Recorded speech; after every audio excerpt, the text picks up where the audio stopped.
computer. Recording in progress. Oh. Robot voice that tells you. Right, here we go. Oh. Hello, everybody. My name is Ian Taylor, and you are listening to the Marvel Card Collectors Podcast, your weekly digest of hobby goodness, brought to you by the Marvel Cards Fan Collective, an awesome community of card collectors and creators. You can find our two groups on Facebook, details of which are at the end of this podcast, so come check us out. With me, as always, is my co-pilot in all things Marvel cards. He's a masterpiece for the ages. It's Norrin Rad. Too good to me, brother. I'm giddy. I'm so giddy. I'm trying not to be giddy. I'm so embarrassed. I'm trying to be. I'm very giddy. I'm being very giddy. I'm going to say now. It takes.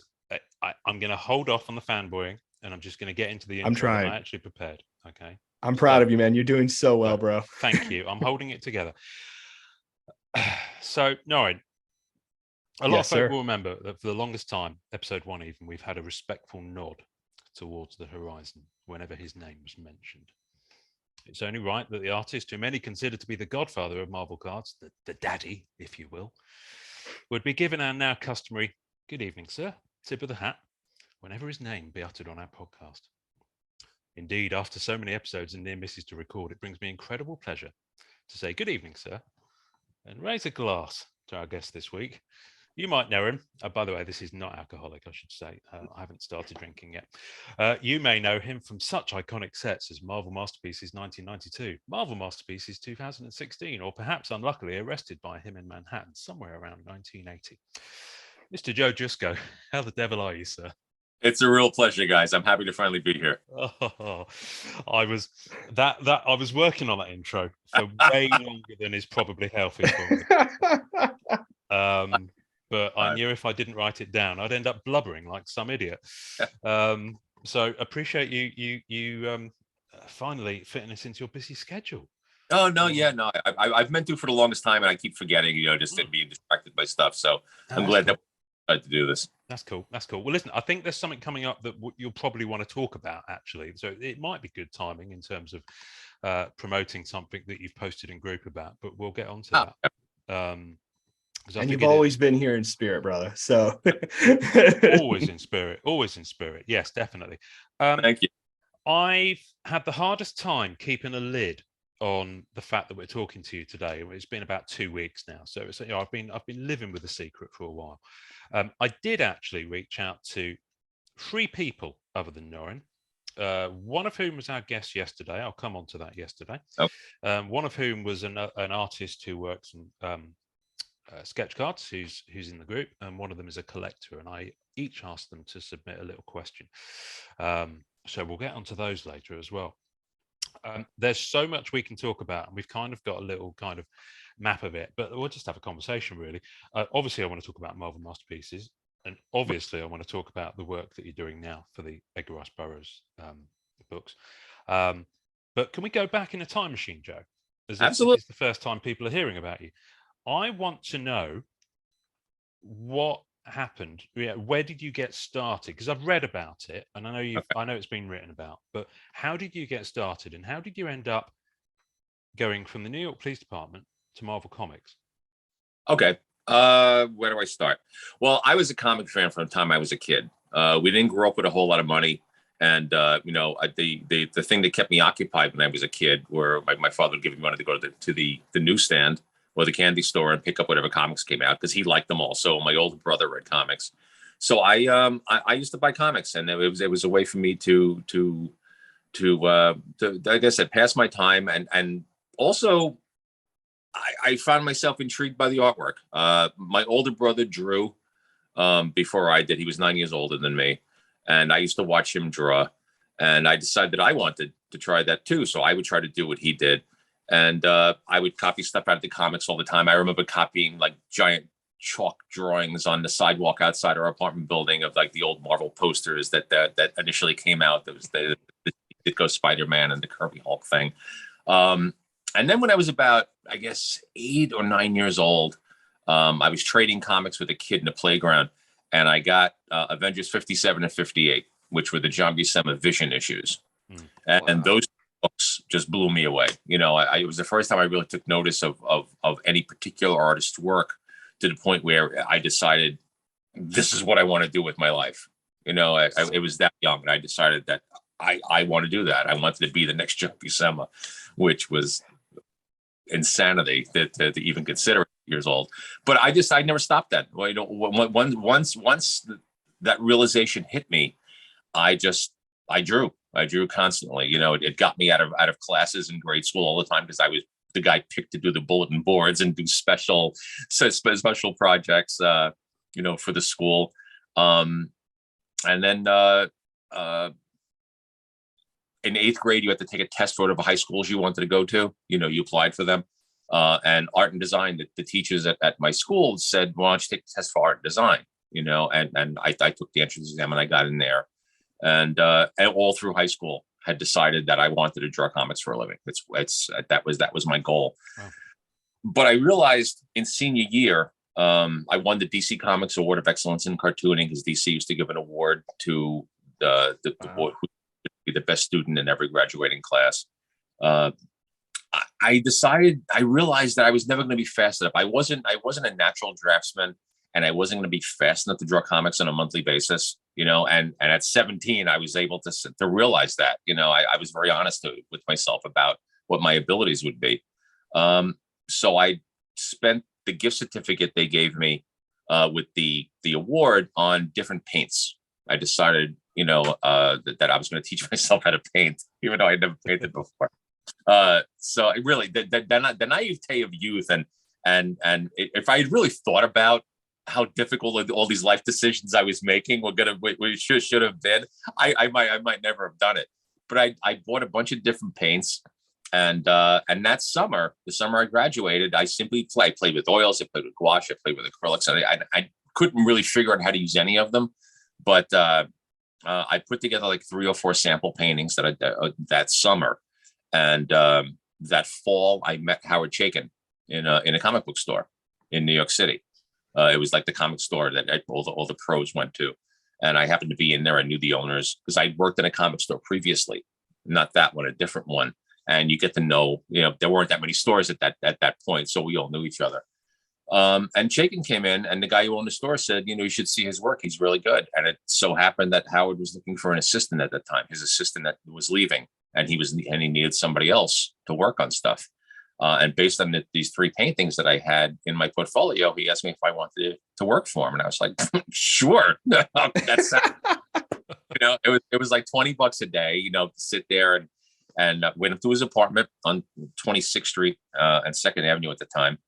And I was in this little room with him, painting backgrounds on a thing called Empire. It was the science fiction graphic novel he was doing, and inking backgrounds and stuff on different stories he was doing. It was bizarre. It was bizarre how it just, people ask me how to get into the industry, how to break in. I'm like, I have no advice for you because it just kind of happened for me. It was the weirdest thing, It was just a matter of meeting someone at the right time in the right place and having him think enough of you to give you some kind of a break.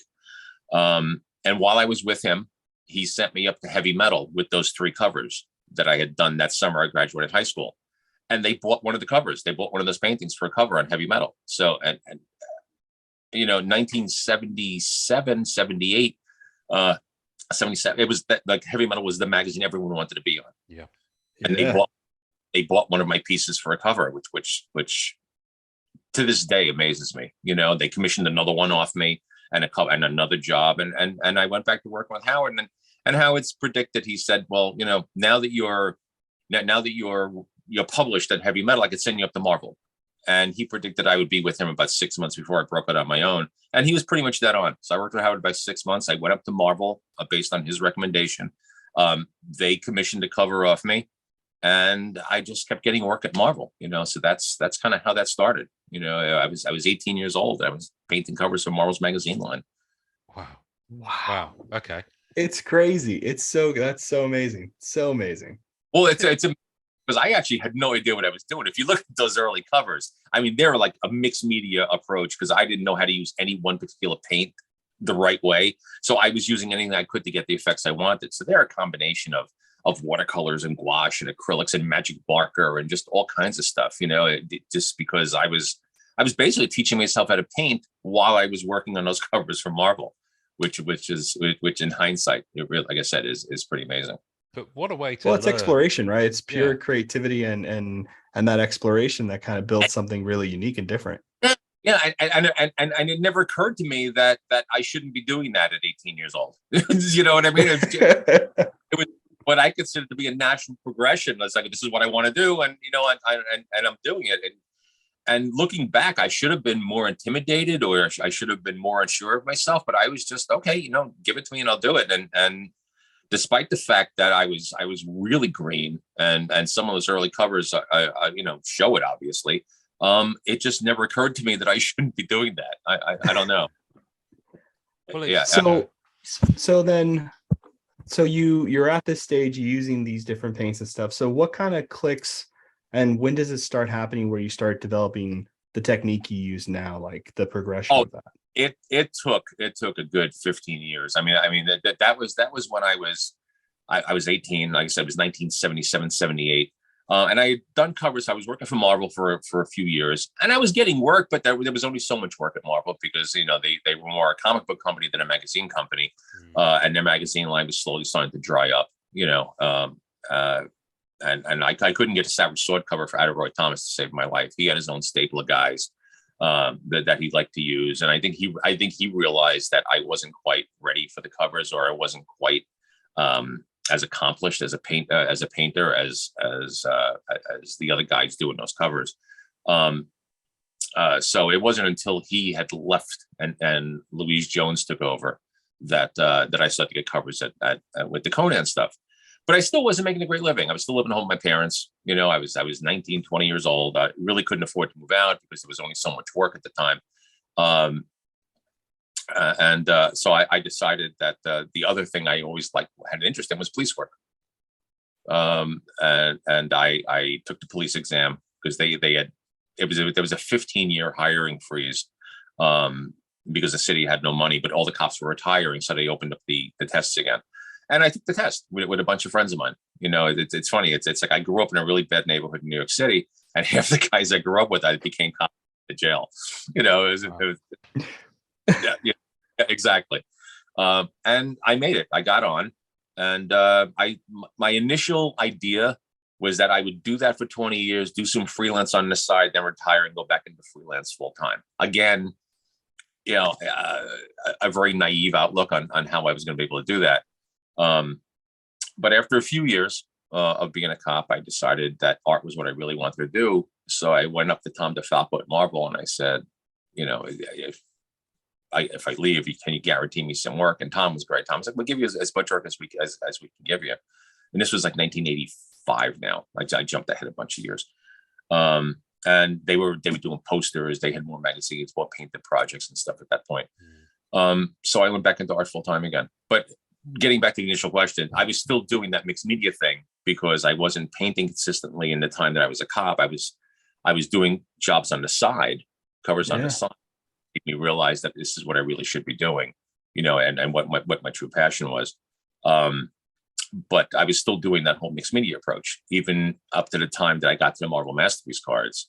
Wow. I was still all mixed media. And I'd say that I didn't switch over and decide that I needed to pick one particular medium and become good at it until I did the Burroughs cards in like 1995. Wow, that's really cool. That makes sense now. Answer that question, but and then once I decided that acrylics is what I should learn to use, I just experimented with them, kept trying and kept polishing my approach with them to the point where, surprisingly, so many people think I work in oils instead of acrylics because I came up with an approach and a technique for those things that really gives them sort of a more finished, natural look than a lot of acrylic paintings have. Yeah. Wow. That makes sense now because I've seen you comment before.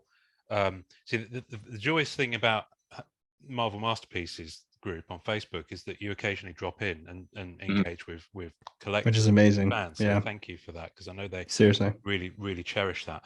But I've seen you great group. It really is. I mean, you guys have always been so supportive of my work. I really enjoy coming on there.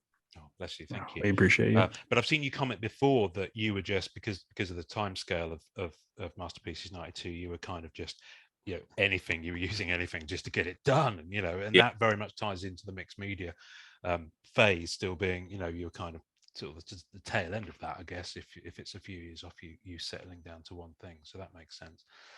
I use basically anything that dried instantaneously, so there was a lot of marker underlaying going down just to give me a base color. And then there were Dr. Martin's dyes, there were watercolors, there were gouache. And Dr. Martin's dyes, I've learned, were not the smartest choice. A lot of people pick those to use because Neil Adams used to use them on his book covers when he was doing all the magazine covers and the Tarzan covers he did back then. But he learned to use those in advertising.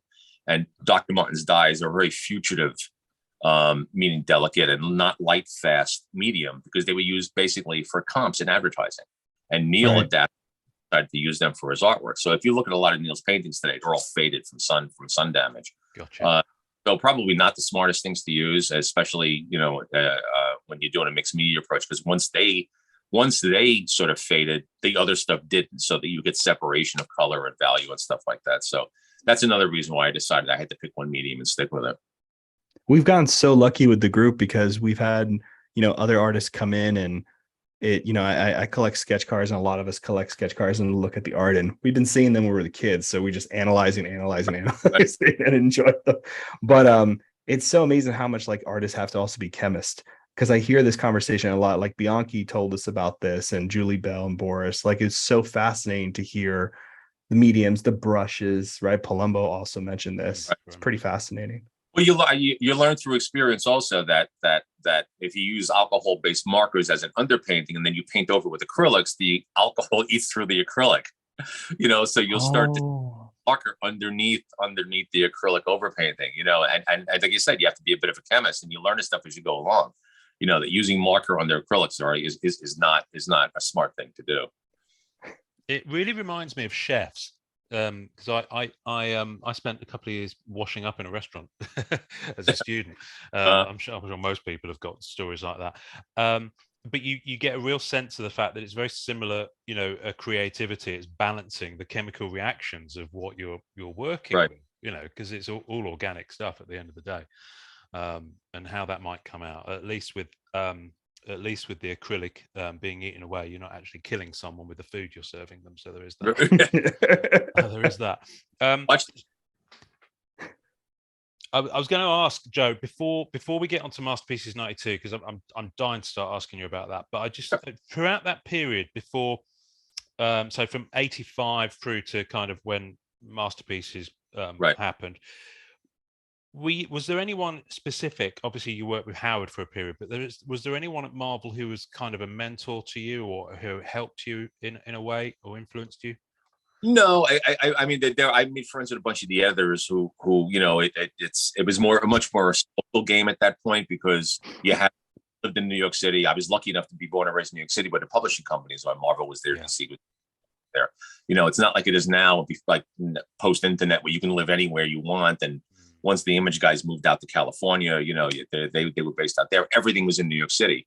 So, you made friends with the editors. I was up there, I lived 15 minutes away from the Marvel offices. So, it's it pop up a couple times a week, and you could back then you can just go into the offices and schmooze and go from office to office and sit and chat and stuff like that, So there was no real mentorship going on, but I if I knew if I stopped up there, I'd walk out with some work. And the more work you got, the better you got. That's like anything else. The more you do something, the more adept you get at it. And there's no real mentorship going on, but a lot of friends who made sure I walked out with work whenever I was up there. Oh, that's cool. That's cool. So, and there was something. So moving around this period, and this is hopefully a question that bridges us, and as we move down the timeline. You have such a look to your work that's so iconic to Kirby, Buscema. You know what I mean? Like, there's such an homage, an echo. That conversation is being built off the backs of those guys with your amazing work. When did you start feeling that necessity to not only have your style, which is very iconic in itself, but also have that kind of pairing with I'm assuming heroes that you had from reading comic books and stuff? Well, yeah. I think that's pretty obvious in my work, and one of the reasons I think that my paintings move a little bit more than other people's do. I grew up wanting to be a comic book artist. Like I said, I went all through high school wanting to draw comics. So I studied guys like, I'm a Silver Age kid. So I studied guys like Buscema and Romita and Kirby and Adams, just to see how figures moved, and I kind of incorporated that when I started to paint. I wanted to keep that same sort of excitement and movement to the paintings, and not just people for covers. So I compose them, and I treat the figures. I try to get movement into every figure I do. I mean, obviously you do pinup shots every now and then, but even then you try to do something with them that is more than them just standing there. Yeah. So I have instinctively, because I grew up on that stuff, transferred what I learned about action and posing and figure work into my paintings, which I think is one of the things I said that kind of keeps them from being a standard, like paper. They're not stagnant. Yeah, they're beautifully moving. Yeah. If you look at paperback covers, they're fairly posed. I mean, companies used to pay your modeling fees. They would give you a stipend for modeling fees, so you can go hire models and you can pose them in the clothes that you need, and you shoot the photos and you work off the photo.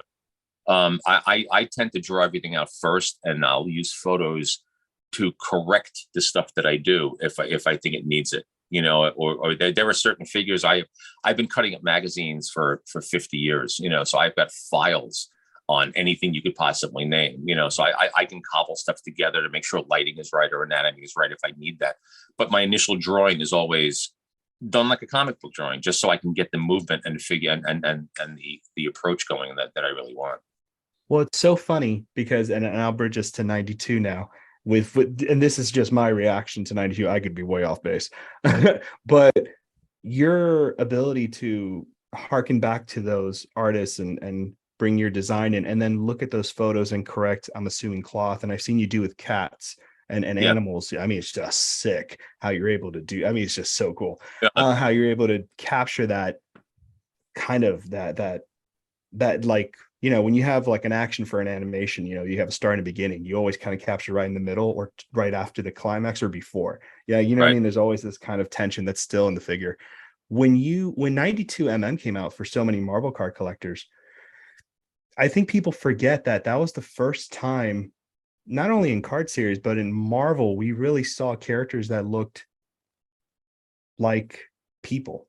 Right. Like that was the first time. I think that was the set that really made me understand. I was like, oh my God, these like exist. You know what I mean? Like these are possibilities, because before MCU, people don't realize that, but Boris and Julie kind of made characters that looked like God, they looked like gods walking amongst us type of thing. was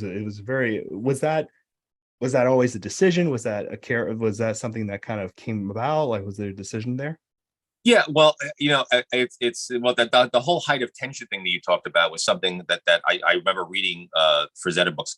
Frazetta was he was everybody's god when I was in high school, and those Fruit Valentine books started to come out. And there were interviews with him everywhere, and he'd always talked about how he tried to capture the height of tension in any figure. Whether it's standing there or it's moving.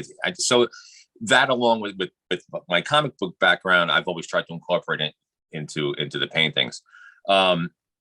I always find it interesting that people say it was the first time that the 92 Marvel Masterpiece set was the first time they ever saw characters painted realistically, because Marvel had been doing that on magazine covers since the 70s, Wow. And a lot of people thought that like because my work is kind of realistic and it's tightly painted, that Boris Vallejo was like my major inspiration. Boris, of course, was to a certain extent, because again, when I was in high school, Boris blew up in the late 70s and 80s. But Bob Larkin was really my biggest influence, because Bob, one, didn't paint in oils like as the other guys did. Bob painted in gouache. And I looked at his work and I said, well, you can do that with dry media, with water-based media. So I wanted my work to look like his. And since I was competing with both he and Norm, for magazine covers at Marvel, I studied their work a lot to sort of see what they were doing to make my work compatible with what Marvel wanted, and so Larkin was really my biggest influence in my formative years of painting. And to the point where people bring me his covers at conventions all the time. There are certain covers I get at least 5 times a con. I'm like, that's Bob, because they cropped his name off. You know, there are a couple of Punisher covers, other covers. And my work at one point looked very much like Bob's work, because he's who I was learning from, you know, and trying to emulate when I first started. So that's probably where all that comes from, you know. That's so cool. Thank you for that. That connects everything for me now. Yeah. That's really amazing. If you think timeline, you know, when I was doing those covers, Bob, and then Bob, Earl, and I became sort of the trifecta on the Conan magazines. You know what I mean? So it stands to reason that I was looking at those guys to try to figure out how to make my work saleable. You know, to the point where I had spoken to Jim Shooter a couple of years ago. We met at a con, and I said to him, I thanked him for giving me work. I said, because if you look at my early stuff, you know, I didn't know what I was doing. And what he said, I found what he said to me really interesting. He said, well, you obviously were green and your stuff was really rough, but you knew what we wanted on a cover. You know, you knew what we were looking for as far as energy and composition and vibe and approach. So, you know, that's why you kept getting work. You know, a lot of guys who were better painters than you, but didn't get it, you know, and I kind of understood, because again, I guess because I grew up a Marvel kid, and, you know, I understood dynamics. And I think that was really an important part of me getting work when I was younger, even though I was, you know, fairly unaccomplished. Gotcha. So I want to hit the 90s now, if you will. Before you got the call for Masterpieces 1992, or probably even just the tap on the shoulder if you were hanging around the offices. My work, yeah.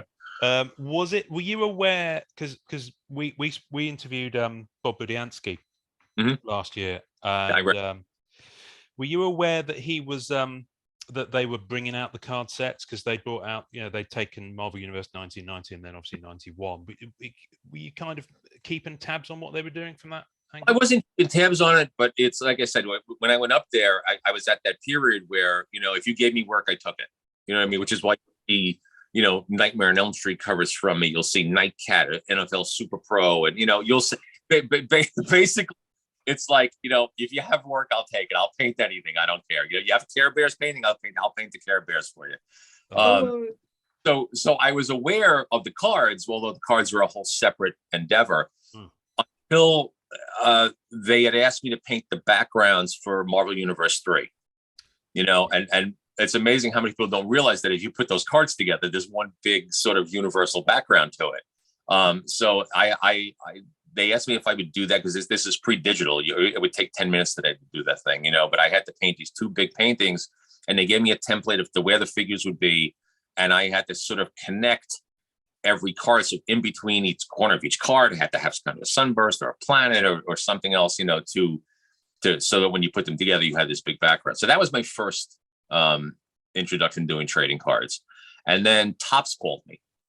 Topps had called me because they were doing Toxic Crusader cards, and they wanted me to do a 9-set Toxic Crusader. That was 1991, probably right after or right around the same time I did those backdrop paintings. So my first cards aren't the Marvel Masterpiece cards; they're actually Toxic Crusader cards for Topps.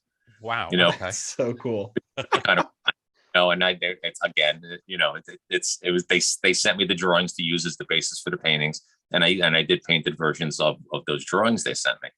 And then the Masterpiece stuff came about simply because I was at that point the guy who was doing most of the painted work up at Marvel. You know, I was by that point. I think I don't know if it was, or if Bob had gone on to do other stuff, but I was getting a lot of the painted work. And again, if you're in the offices and you're right in front of somebody, you're the first person they think of to ask if you're, you know, willing to take on a job.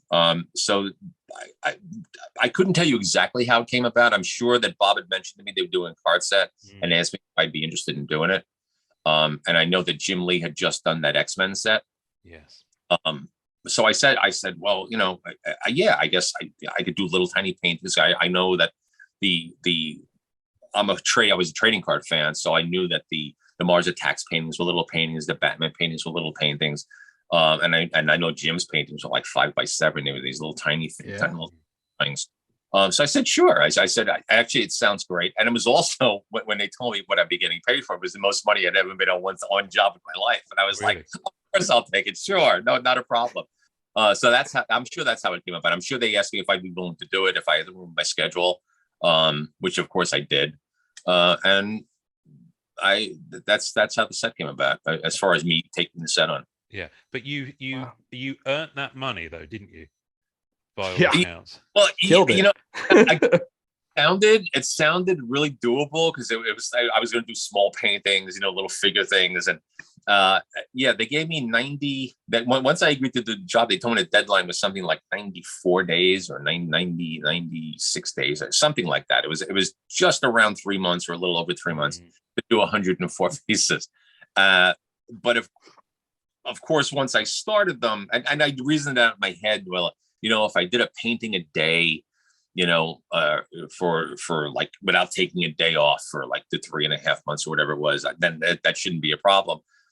But that's after the first couple, it gets to be you realize you have to come up with the ideas, you have to actually paint the pictures, you know, you have to go through it, and then there was approval on sketches, which I'll get to as to how that didn't quite work out the way it was supposed to.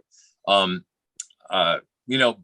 So, and you get sick, you have family obligations. Sometimes you have to, so that set schedule wise, I couldn't do it today. It almost killed me, because I was working around the clock for the entire time I was working on that set. People were bringing me food in my studio. I would work for 40 hours until I couldn't see anymore. Then I'd go sleep for a few hours, and I would get up and I'd work hours until I couldn't see. So there was no set schedule. It was just work until I dropped, get up and work again. On those, you know, and I did that for 3.5 months. And toward the end, I remember I brought a batch of cards into the office one day just to get out of the house. People were like, "What's wrong with you?" I was black under my eyes. I was exhausted. I was like, you know. So yeah, it was a grueling schedule that I don't think I'd ever be able to do again today. But yeah, I got it done. You did. I remember you the one of the things, this is going to sound really creepy, so forgive me, but whenever you post in Marvel Masterpieces Collectors, I always save the posts, because it's good to look back on, and some of the tidbits of backstory that you've given us that are great, and B, because I knew it would be handy for whenever we ended up being able to speak to you. And you mentioned about the sketches, and you did post once that you only did 25. I'm reading what you typed here. You only did sketches for the first 25 of the 92 masterpieces, as the schedule became incredibly tight, and I just went straight to paint with no editorial input on the last 74 base cards. And then you posted a picture of the Xerox you found of Black Cat. So of course I'm sitting there fanning myself like some old Southern belle on the New Orleans seafront. But so that's what you were alluding to with the schedule. You know, this old sketches and. Well, yeah. I mean, I did. When my first thought was to do them in 25 card blocks and just have them approved, and I would do those, and I'd do the next 25. So I did the first 25, and I penciled up fairly tight sketches for them. I did like loose breakdowns first, and then I did a tighter pencil of them to bring up to Marvel for approval. And I started to realize, though, with the time schedule that I had, if they started asking for little minute changes and corrections on the sketches, and I was like, you know, I have 3 months to paint 100 paintings. You know, add more mole men. Can you move this guy's hand? And I was just kind of like, you know, I did those. I sent them in, but then I just started to do paintings. I did loose characters. I did really loose sketches, which I'll tell you more about those in a little while. I did really loose break for each card for myself. They weren't really finished sketches, but they were like loose breakdowns. And some of them changed obviously from my initial ideas. You know, you know, because you're just jotting out stuff this for yourself, like really loose circular, like block-ins. But I never submitted any more sketches after that. I submitted the first 25, and I said, if I keep submitting sketches and they keep asking for changes, I'm never going to get these done. So I just did paintings after that. I did a loose breakdown for myself. I did a slightly tighter pencil on tracing paper so I could transfer it down to the board.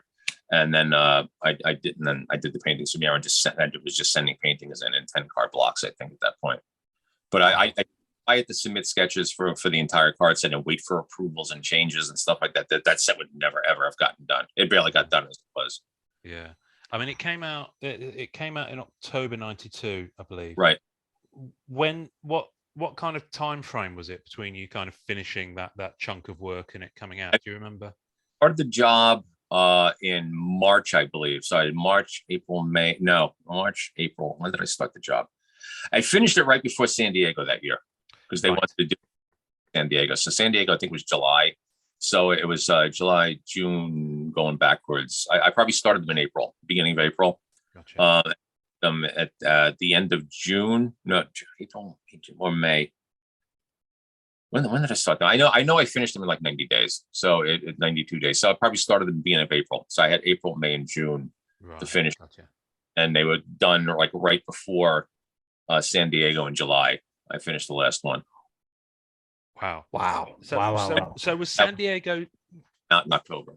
Was San Diego meant to be promoting that it was coming? Was that the idea, or was it a different thing? Yeah, we had a whole big panel there, and I was signing the promo cards in San Diego. Yes. That's right. There's a photo of me at the Skybox booth. Actually, there were several photos of me and Ken Baroff and Bob Bubiansky. That's right. That's where that photo was from. Okay, yeah, I remember that. Yeah, because we saw that photo and then we tracked down Ken first. Yeah. Yeah, we were like, let's get Ken down the line. And he was lovely. I finished those, and they went into production, and then we got the promo cards done, and they did the promo cards for San Diego. And actually in San Diego, I had to do a quick correction on the Wonder Man card. Yes. Bob asked me if I would do a correction because Wonder Man was an actor, and I had him with the Oscar on his bicep. And at the last minute, they were sort of antsy about having the Oscar in it because the Oscar's copyrighted and they're fairly litigious as far as protecting their trademark. So I had to paint in my hotel room. I painted a little Wonder Man statue that they superimposed on the trading card for the final card. But ironically, when they did those comics later on, they used the original painting with the Oscar. And you look at the book, it's the actual painting with the Oscar, and nobody ever caught it. I hadn't spotted that. At all. I'm going to be digging in. Wow. I've got it here. I'm not going to dig into it right now. When I was looking through some issues of Marvel Age magazine, as you do, I found Marvel Age magazine issue 117 and 118, and 118 is the one that came with the Hulk promo. Okay. The little poly bag. As a 2-part article about Marvel Masterpieces. And there's images of Uncle Bob, looking at the stuff. I forgot all about these. Yeah, and then there's photos of yourself, and it does make me laugh. I often wonder if these were candid ones, or if you actually posed and you're whispering stuff to each other while you're doing it. There's photos of yourself and Bob. No, yeah, that's us going to. They're not posed. We were actually going over some stuff, and there was something. Elliot was the photographer, and he was in there just snapping pictures as we talked about stuff. Yeah, these are cool. What I'm gonna do is what numbers? I'd love to scan that stuff for the book. Yeah, well, I'll tell you what. I'm gonna scan them in for this episode. So I'll scan them in high res at the office. We can go up to 600 DPI, and I'll Dropbox them over to Google Drive them over to you. But I'll put them on the tasting notes as well for our listeners, because it's a fantastic little article. And it does have some of your concept sketches in there. One for Namor, one for, I think that's She-Hulk, Mr. Fantastic. Great. I love it. Good. It's like a little time capsule. And then, of course, part 2, the following issue, which is the one that had your one of the promo cards. And there she is. Yeah. Saying with the sketches, with the pencils that I did the pencils after I did those really loose initial sketches. I did slightly tighter ones on tracing paper, and what I would do then is I would use the tracing paper as a transfer sheet to transfer the drawing onto the board that I was painting. Wow. You know, I had a bunch of those. I had kept a bunch of those over the years, and I think I sold them in like one fell swoop to some guy at a con one time because I had a. So I mean, somebody has them. You know, they have the graphite on the back of them and stuff like that. You know, from where I transferred them down. So those things exist. I don't know who has them or who I sold them to, but I know it was a good 20, 25 years ago that I sold them. It's wow. One of the interesting things when we spoke to Dave Palumbo recently, he did a similar thing because he actually very kindly sent to me the tracing paper outline he'd done for Black Cat before he does it on the what type of board was it that he uses for the prelims, Norrin? Starts with an M. Knight, Masonite. Masonite, that's it. Masonite. Because what Upper Deck did with that is that you could actually get the preliminary paintings that he'd done as incentives. So in the and they did a similar thing for Simone's work in 2018. You get a redemption card, and you can get one of the time to do color prelims with this stuff because I just I was just winging my, Yeah. I mean, I'm lucky enough to have, because you were kind enough to reach out to me, which again, thank you so much, by the way. I have the surfer one you did where you planned it. I guess it was for the graphic novel, and it was kind of reminiscent to Silver Surfer 1 Buscema, and that was the pose. Yeah. And it's so cool to see that. And I remember we talked a little bit because you were like, oh, I want to do something nice for the group, and you were talking about putting the preliminary, the tracing paper, the transfer stuff for 2016. And I remember when you put that stuff out there, people love that, man. People were so happy to get those pieces. It's so cool that you did that. If I had known, I would have hung on to all of them. So many of them got trashed because once they were done, they had graphite all over the back of them, and I just fucked them because the painting was what I really needed, and I never occurred to me that people would want the transfer sheets, but I cleaned them up as much as possible. I took up the graphite, from the back and stuff like that, so that they weren't that much of a mess.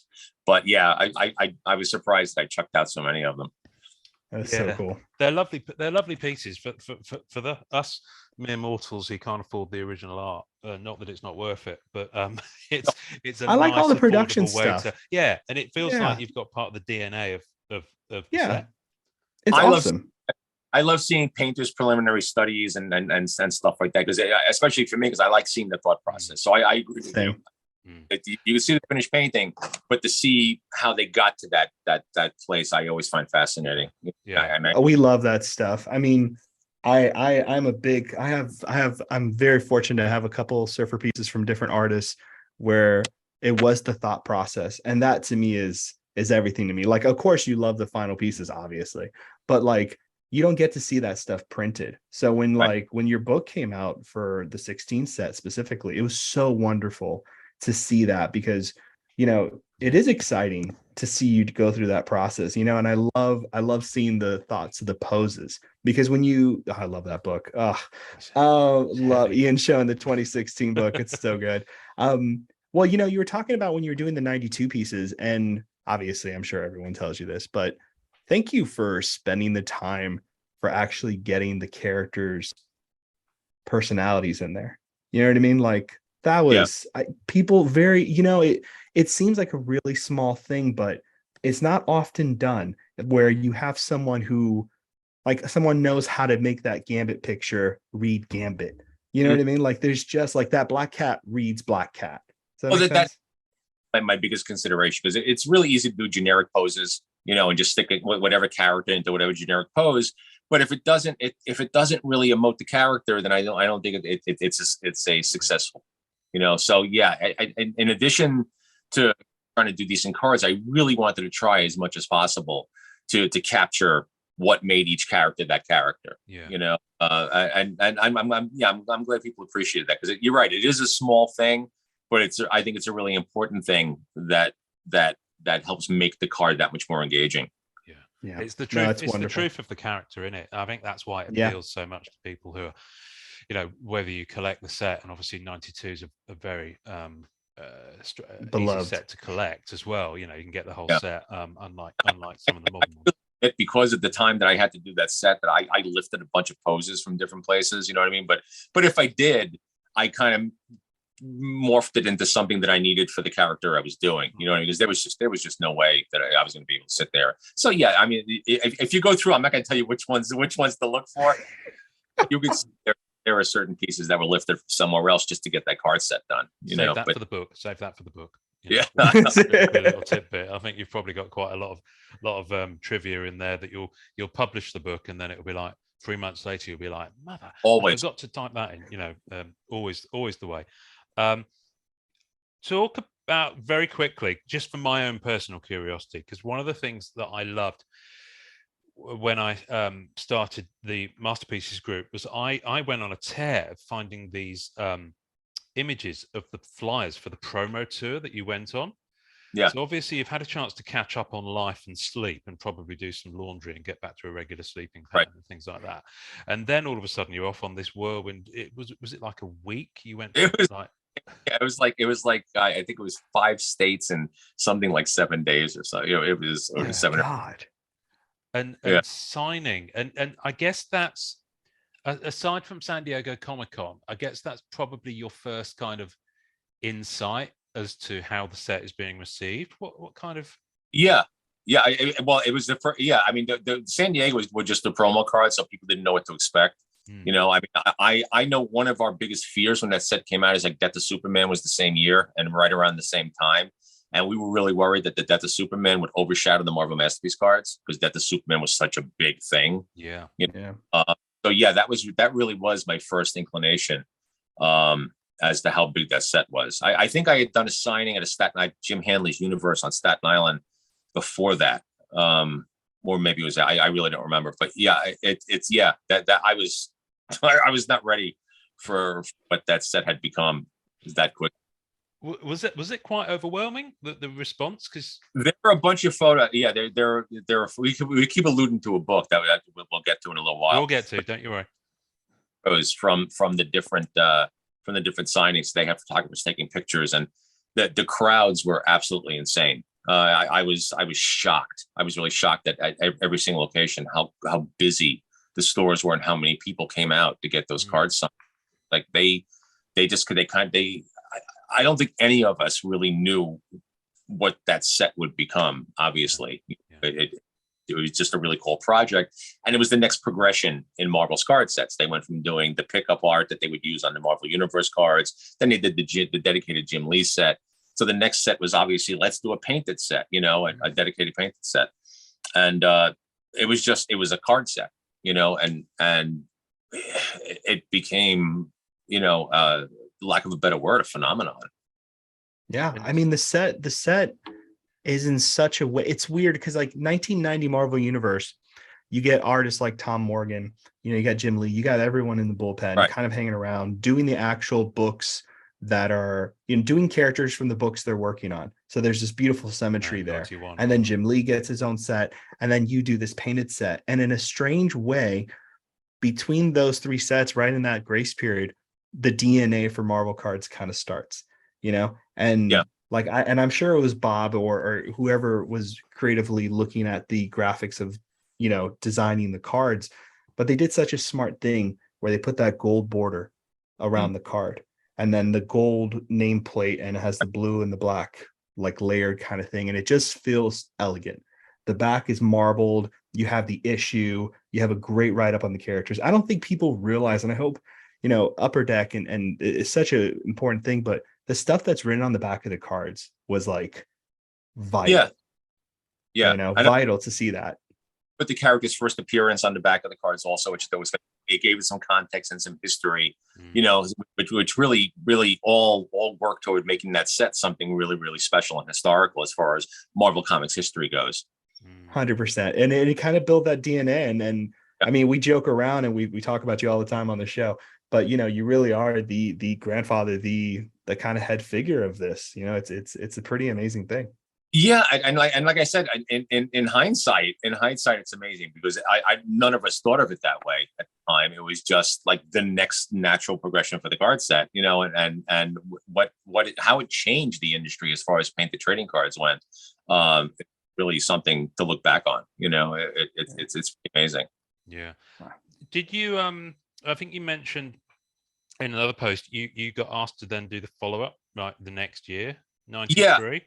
Yeah, after that set came out, and then we realized what a big success it was. I was up in the offices, and they had asked me if I would be interested in doing the follow-up set. Obviously, why wouldn't you ask me? I did that set, and that set was so successful, and I was interested. But I said, so am I going to have more time for this one, or is the schedule about the same? Because I don't think I could do that again. I mean, the schedule was so tight that I was constantly hearing how they might have to farm out the last 10 cards, to get somebody to do it. And I was like, no, you're not. I'm not going to paint 90 cards and have you give the last 10 to somebody else. Which is why they didn't put your name on the advert. Yeah, well, and I never noticed that till somebody else pointed it out, and I asked about that, and they said, "Well, we weren't sure that you would get the card set done." Yeah, but I, them, that was the one thing that I think Ken got wrong, was that I was the one who said I may not get this card set done. They told me they were worried about me not getting the card set done. Oh, really? I was like, I will kill you if you bring somebody else in on this card set after I did 9 cards. It's my card set, so I just doubled down and I got the set in on time. But yeah, so they asked me if I would do the 93 set, and I was definitely interested in doing it, but the schedule was basically the same, and I was, I can't do it. I want to do it. I just don't see how I'm going to be able to put myself through that again, because really I still had PTSD from that schedule. Think about doing it again, I just didn't think I'd be able to do it. So that's how that whole multi-artist thing came about. And in order to get me involved in that set, what they did was they took the paintings that I had done for the books when the books came out, the Marvel Masterpiece series, collector's editions, that 4 series, in order for a sales incentive, so that people weren't be buying the same images again. They asked me if I would do 5 new pieces for each one of those books. So I did, and they gave me a list of characters, and I did 5 pieces for each one of the books. 5 of which would then later used as lost cards in the tin set. The Lost Ladies, yeah. Cards they were never done for the 92 set; they were done for the books. So any card that was done for the 92 set was in the 92 set. There were no excised cards. So that was a whole sales pitch thing with the tin set. The lost cards, wow. They weren't lost; they were done for books. They are beautiful, though, and they're stunning. They were, yeah. I tell you, the funny part about doing those, because I did those months after the fact. From the time I did the card set, I had to try and match my style, that really like quick choppy style I used on the cards. I had to redo that on those cards. So I basically up through the same kind of schedule on those things, just so I can try and maintain that look. So they do maintain the look. That's so surprising to hear. They're like Deathbird and Jubilee, like they have that same tone. It would have, and I made sure I did them in the same media. You know what I mean? That I did those in, just because if I had now that I have more time for each painting, if they look too polished or too finished, they're not going to like the rest of the card set. Yeah. So I made a concerted effort to do them at the same pace that I did the first cards, so that they would match. See, but that's the longevity of the set because of thoughts like that. You know what I mean? That's the consideration that makes that set kind of live on as long as it has. It's spectacular. Wow, that's so amazing to hear. So they ended up, they didn't use in the tin set. They used then in the 93 set that to make them actual cards. And that's a piece that's in the 93 set was not a trading card. It's a big painting that was done as lithograph for a place called First Team Press, I believe. And something happened. They lost the license, the Marvel license, so that never got printed. So we decided to use that in the 93 card set just to get. Yeah, I think the card from the 93. I mean, I love Ian and I talk about this all the time. The 93 set we absolutely adore. Sinkovich. There's so many good people in there. You are in there. That Deadpool is iconic. I think that's probably one of the most iconic Deadpool cards of all time is from that 93 set. It's just amazing. Yeah. And Steranko's in it. And Steranko. Julie Bell. I think it was her first. Bell. Probably. Bell. So, she was telling Julie was telling us that she was really good at metallics. So that's why they had her draw Surfer for 93. It's one of my favorites. Such a good card. That Surfer, Iron Man, all the stuff that had the metallic finishes to it. I know. Yeah, this is pretty funny. It's amazing. Did I forgive me if I've misread this? Did I read somewhere that you're not a fan of drawing Iron Man? Yeah. You might have read that once or twice somewhere. Yeah. I like organic stuff. Which is why you don't see a lot of sci-fi art from me, because I think painting tech and machinery, it's not so much creative as it is a technical endeavor. and it becomes less enjoyable for me. There are guys who love that stuff. I don't particularly like it. And what I found with Iron Man is that each guy who's taken over that book has successively made the armor more complicated, more difficult to draw. So it's at the point now where unless you have a maquette or a model in front of you, I was talking to Frank Cho about this. He hates Iron Man also because to get armor to look right from every angle, unless you design that armor, or you have a technical facility for doing it, is a real pain. Yeah. So Iron Man, just because of the difficulty in trying to realize that armor, as it's gotten more difficult in various positions, I just don't enjoy doing them. I like Silver Age Iron Man. I'll do the George Tuska, Gene Colan Iron Man all day. Oh yeah, baby. Yeah. Well, yeah. That'll do for That's me. great. What the whole Iron Man, I'm not crazy about. Yeah, I mean, well, it's interesting because you look at your Tarzan, and your characters do have like a breathing type of thing to them. You know what I mean? They feel alive. It's makes total sense to see that kind of comparison. A lot more fun for me. I mean, I That's can cool. do have to. It's nice to know I can still do that when need be. I did a Wolverine cover a couple of years ago where he's running down like a corridor, and it's all machine. Yes. All right. And that was a lot of fun to do just because I don't do that kind of thing that often. But my preference has always been more reality-based organic stuff as opposed to like mechanical things. Yeah. Very cool. That makes sense. That Wolverine cover, that was a Midtown Comics variant. That was a great one. That was I remember seeing that. I remember you showing that reveal, and I was like, damn. Like he's just charting so good. Tough one to beat as far as a Wolverine painting. It's sort of my consummate Wolverine painting. I love the progress work, and it's one thing I love just generally, not just about that piece, is what you will share in terms of your progress as you do them. I think with Wolverine, if I remember correctly, did you change your mind about the execution of it partway through? Yeah, I had the lighting overhead exploding and shards of glass everywhere, and a lot of beams of light coming out of it. And I just realized that was a little bit too much. It was taking the focus away from what the focus should be, which was Wolverine. So I kind of painted that out, and cleaned it up a little bit and gave it a little bit more of a precise nature than that explosive thing that was going on. There's so much going on in that painting that was too much. So you have to know when to dial it back. Yeah. How to focus the viewer attention. As with many good Wolverine depictions, there's a lot of motion, a lot of kinetic energy in there because that's the character, I guess, to a degree. I did actually get someone to track that down for me, and then I gifted it to a Wolverine collector earlier this year because I think it would be a much better place in his collection than in mine. I've decided to focus with the number of front covers that you've done. It became unwieldy to collect them all with the volume of comic books I have here. So I've just stuck to your corner boxes. Oh my God, the corner boxes.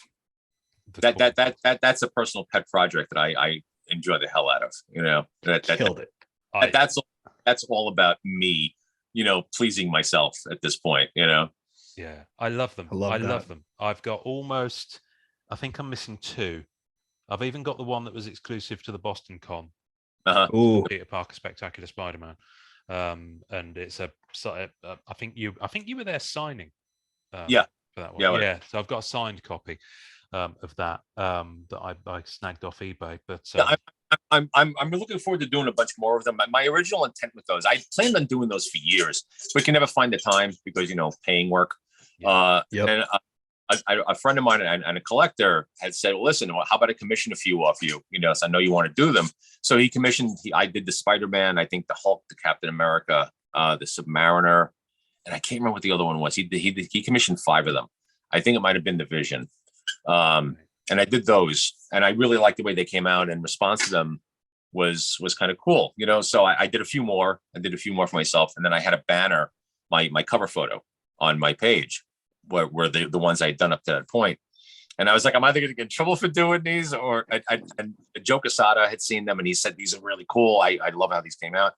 And then about, I don't know, a month or so later, I got an email from Marvel going, hey, Joe, do you have time? We'd like to talk to you about something. I went, shit. I said, I'm going to get in trouble for the, because I was making prints out of them and stuff.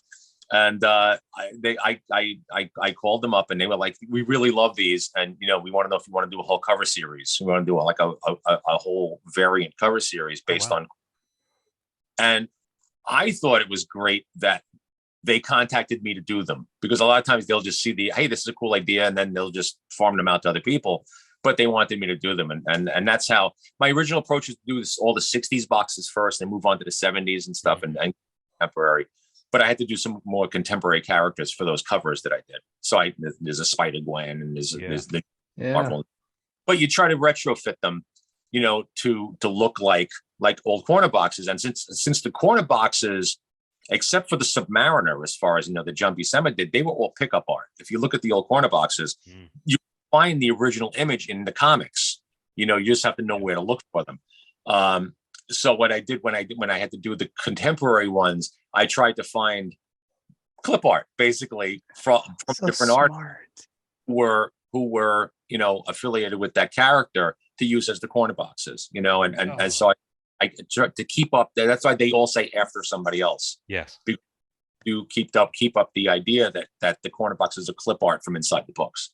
Gotcha. That's so cool. I was so close to getting the Surfer one, and I was like, okay, I cannot eat for 6 months. Maybe I can do it. Like, I don't know, it's a good weight loss plan. It might work out in my favor. But no, that's so funny you said that about the retro ones, because I was wondering, I was like, man, how is he going to pull that off? Because they don't, they don't really do that now. And it looked like it, you know what I mean? It looked like it was imagined back then. And I never realized that they were retrofitted. And the Surfer always looked familiar because I know that pose very well. Right. But it never completely connected for me. And I love the size you did them on too, and the dimensions. Like that's great. It was just such a great. Great when I was making prints out of them, I'm like, that's such an odd size. I don't know if people are going to like these or not, because they're not really posters. They're I think the prints are 25 by 7.5 or something. I'm like, who's going to want? Are these going to want prints? And man, people absolutely love them. They absolutely love them. And then Marvel. The wood plaque things that they're selling in like Hobby Lobby and other places. So yeah, I guess it was just, it's something I hit upon, because when I did the commissions for the guy, they weren't supposed to be mocked up as corner boxes. And I suddenly said to myself, well, how do I do this? Let me see what these look like actually mocked up as the actual boxes.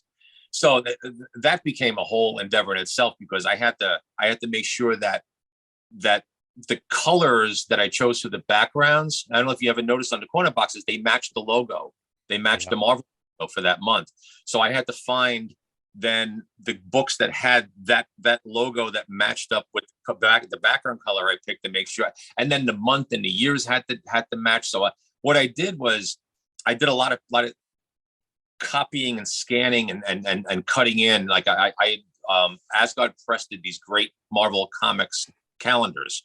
The cover cat for about 10 years until they didn't get the license renewed. So I would scan those, or I'd scan the original comics that I had, and I would take like the October from one and the one from another one, and I cobbled those boxes together in Photoshop to get them to match the actual month and the number, and so they're a bit of a pain to put together, but the end result is, and I've done enough of them at this point where, aside from maybe changing the number and the date on them, I can just put the image into a cover now, because I have so many different color logos already mocked up from all the different boxes I've done. So it's a lot less time consuming now than it was initially when I was actually building those boxes for every print. Wow. I mean, I know you're busy with so much, but a book on that one day, man, that'd be crazy, because there's so much research on that. It's so brilliant. The existence of that in the future. Well, listen, if they ever make it into trading card form, I'm so there. Oh my God. I'm so there. Yeah. How do you do that? I talked to somebody also about how do you do this as trading cards? That would be kind of tough with I mean, they did those oblong, if you remember the oblong, the double-sized cards they did, like I think the widescreen ones. Yeah. There was the Man one, and I think Lady Death did those. Yes, the widescreen. Yeah. So I mean, they would be uniquely sized cards if you ever did those as cards, if you wanted to do the corner box, but then the image would be really small. So I'm not sure. Yeah.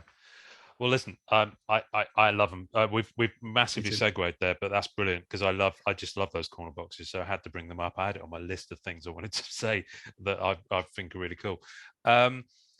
So can we time jump now? Because I don't want you to. It's not like a job interview where you have to give your resume for the last 30 years or anything like that.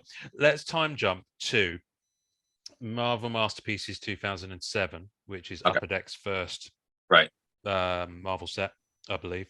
And they did 3 of them, one in 2007, 2 in 2008. And that was the 15th anniversary. So we've just gone 15 years into the future. Right. Did you, because you did the box art for that one. So how did that come about? What do you remember about that? Marker is a friend of mine, and he was one of the art directors and editors up at Upper Deck at the time. And he emailed me and asked me if I and said that they were going to be doing a new Marvel Masterpiece set. I think it was mostly reprint art, right? Yes, it was from their Versus system set. Right. But they asked me if I'd be interested in doing the box art for it. So yeah, sure. And then nothing really substantial about how that came about. It's just they called me up and asked me if I had time to do the box art, and I said, Well, that's really cool. They told me the characters they wanted on the cover. Gotcha. The painting, and I just took it from there. Gotcha. Well, the interesting thing about that is that they cut, I think the Hulk, they cut a section of the end of the image because it's a long image. And it was one of the cards in the set. Okay. Yeah. So it did actually you did actually have your first new Marvel Masterpieces card, even though it didn't end up being created as a Masterpieces. I don't know that. All right. Yeah. Okay. That's cool. And then there's that oversized promo, that kind of 5x7. Oh yeah, I remember that. Yeah. Yeah. That too. I know the promo card. Yeah, because I've got your John Hancock on one of them in my collection. Yeah. There. So yeah. For space in the middle of it, I think the sign. That's right. Yeah. That's right. I still need an unsigned one for my master set of 2007. Because 2007 is the set that got me properly into MasterCard. So it's my kind of patient zero, if you like. So yeah, we've waxed lyrical about that one for a long time. Tell me about then, probably judging by the timeline as we understand it and from what was in your book, tell us about getting the call 20 years after 92, give or take, from Upper Deck about a potential other set. Okay, well, I had always, ever since I did that first set, it bothered me how quickly they were done. And I kind of always felt that it wasn't the best work I could do, obviously, because I had to blow through them. But I just to segue for a second, I've been going back through that set recently, and it's nowhere near as rough and unfinished as I remember it being. I'm kind of amazed at the amount of work I was able to get into those cards. So they're not that. I mean, they're great trading cards. They still weren't the best work I could have done. You know what I mean? They were, like I said, they were colored pencil. They were everything.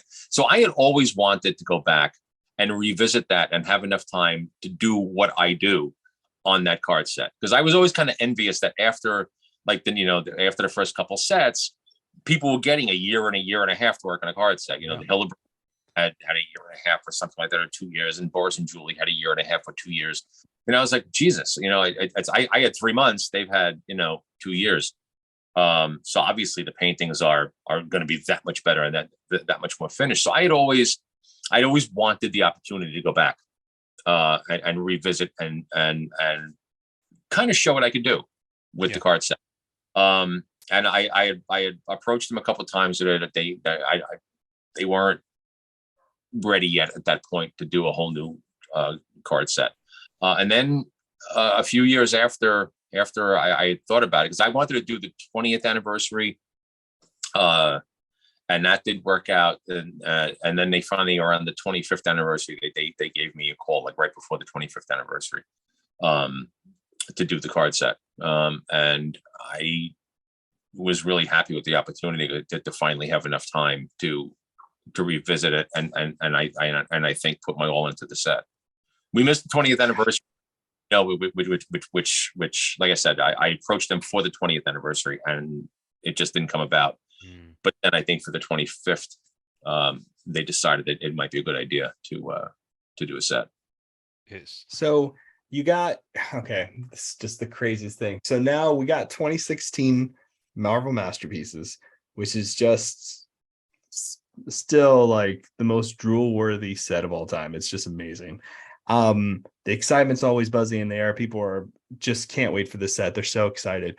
So you've approached the 92. They're smaller pieces. Right. You're going into 2016.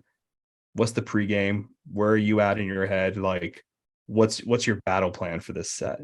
Well, I knew I was going to have more time to work on it, so I could do larger paintings and spend more time on them. My technique at that point, as I was asked earlier, I had now shifted and refined itself to it's all acrylics at this point. I've learned how to do them. I'm very proficient with them. So I felt that the paintings were going to be that much better and that much more finished, and look more like actual paintings than painted comic book drawings, like a lot of the 92 set looked. So I decided that I had to pick a size that would give me enough room to work, but still be small enough to be expeditious. So I settled on I think it was 10 by 14, which was the right size, because I could, and also because I could take an illustration, 20 by 30 illustration, would cut it in half, and I can get four paintings out of it. You know. Wow. You know, so it was a matter of having enough time, having enough space to actually work, and also being economical with the boards, because the boards are not the cheapest things in the world to come by. Yeah, of course. No, so you're going full acrylics on this. Now this is now I'm going to be honest with you, Joe. I'm a dorky person, okay, and I'm geeking out over here. So I'm embarrassing myself, and that's okay. Was there any? Because I always look at 92 and I look at 16 and I think, is there like a continuation of the stories from the 92 pictures to like the 2016 pictures? Because there are some interesting, really amazing connections between, like, you know, how they like, you know, between your decisions for doing the characters again in a different way, a different approach. I just wondered, like, is there anything that you remember for any particular character, or anything you want to talk to in terms of choosing those poses for the 2016 set? No, not really. I mean, the first set was the first set. I did a lot of like sort of homages to their first issues, like the Dr. Octopus in the first set had the atomic plant behind them, and the lizard had the swamp behind them. So I tried to reach as far back into like each character's history as possible. For that first set. The second set was just by coming up with images that I thought exemplified the character and poses and worked for them. So there was no conscious connection to the 92 set. It was simply coming up with poses that I thought worked. And I mean, the black cat on the building thing, it's a theme that carried over from the first set, but it's a lot more involved this time around. Yeah. It's like I said, I tech and scenery and buildings and stuff are always a pain, but it's nice to know I can still do it when I have to, you know. Yeah, they look. Yeah, understatement. You definitely could do it. Yeah, this is spectacular. There are certain places where that there's no other option. You know what I mean? And you have to do it and pull it off if you have to do it. You know. Like Iron Man thing, fan foom. It's like you've done. That Iron is Man, a crazy piece, but he's fairly small. That is just a crazy piece. That sums up my position on Iron Man right there. Yeah, fair enough. No further questions. Defense rest. It's a crazy piece, though. It's so good. It's interesting you mentioned the. I love that Hulk. It's interesting you mentioned the Black Cat, because didn't you did a one of the Marvel poster series in the mid '80s of Black Cat? Yeah. And she was. I think there was slightly more going on in the piece, if I remember correctly. But I still remember there being a rooftop involved. There was a roof. There was a top, and he was holding a jewelry case, and there was a jeweler's window downstairs. The interesting thing about the Black Cat piece in the 2016 set was I had done a cover for a thing called Night Cat back around 1990 or 91. That Marvel, it was a cross promotion thing with some girl who was like a club singer, and they did a comic book based on her. So that pose on the Black Cat piece was actually one of my initial poses for the Night Cat painting. And I had the sketch in my files for the longest time. And I was like, and when I was putting the set together, I was going through old sketches and see it to spark any ideas and stuff. And that initial pose I have a real loose, like marker, like sketch out of that pose. And I decided here's my chance to use it. It's perfect for the black hat. So I reused it then on this black hat painting. Brilliant. That's so fantastic. So there's something else that I wanted to ask about 16. I know at one point, and Upper Deck has certain characters are banned at some point around the time you kind of start this in 2013, I think, and there's some characters like Surfer. I'm just so lucky that it made it to the set because I absolutely adore it. It's one of my favorites, and it was so interesting to see the cards that came later, like you did a Galactus. Odd, but when I started to get their no-fly list of characters, right? The Fantastic Four were originally in the queue, and I had the Human Torch drawn up, and I had painted the Reed Richards one at that point already. And then I got the word that Marvel now has taken the FF off the table across the board, because they were having a dispute with was it Paramount? Fox, I think. Fox. Yeah. Yes. They just discontinued the FF. So even though the FF, the Mr. Fantastic card was done, they pulled now all of the FF. And oddly, they left the Surfer, right? They pulled almost anything connected to the FF and any characters, but they left the Surfer. They took out Galactus, but left Doctor Doom. So I found the choices weird, because you would think that Doctor Doom would be the main FF villain, but they left him in there. They left the Surfer, but took out Galactus. So it was weird, the characters that they chose to eliminate. I found that a bit incongruous with who I thought together. If you're gonna have the Surfer, you kind of got to have Galactus. But and the Galactus one was already penciled up also. So we had to switch them out with other characters, and I can't remember who else got switched out, who they got switched out for. But I always knew that if we did a book, that I would want to do some extra cards, and I would probably add the FF into the book if I possibly could. And luckily, we were able to finish that big four. Because how do you have a Marvel Masterpiece set without the Fantastic Four? Thank you. I understood what their issue was, but it just seemed weird to have a Marvel Masterpieces without the FF. Speaking my language, makes sense. No, they're beautiful in the book. All kidding aside, they're gorgeous. There we go. Galactus there. With Upper Deck, they said, well, we might do, if the FF is approved again, maybe we could do sort of like an amended mini set and make them into cards for the 2016 set, but of course that it was just an idea that was bandied about, at some point. Yeah, they are. I'm glad that they've made it into your book. They are stunning pieces. They really are. What I love also in the book is the inclusion of the sketch cards that you did for the set, which I know you did some for Marvel Premiere in 2017 as well. Are they? How do you find working on sketch cards? I love them. I really. It's really. I'm a painter, and time it takes to do them. That's why. I mean, they wanted fully painted sketch cards. I was like, I'm painting 135 paintings. I'm not doing fully painted sketch cards also. So I came up with a sort of a nice medium where they're colored drawings, which I think worked out pretty well. They look great. Yeah. I'm glad people like them. It's it's if I do like sketch card commissions now, I'll do a fully painted sketch card. Okay. But I'm not a fan. I find the size really prohibitive and restrictive, and my eyes are 63 years old now. It's not the easiest thing to work on. Yeah, I imagine. Well, I still got mine over here that you did for that gentleman, where you did for giving you the full set or whatever. So I still have my Surfer over here, which I adore. But I remember you mentioning that about the sketch cards, but they came out great. They always look good, man.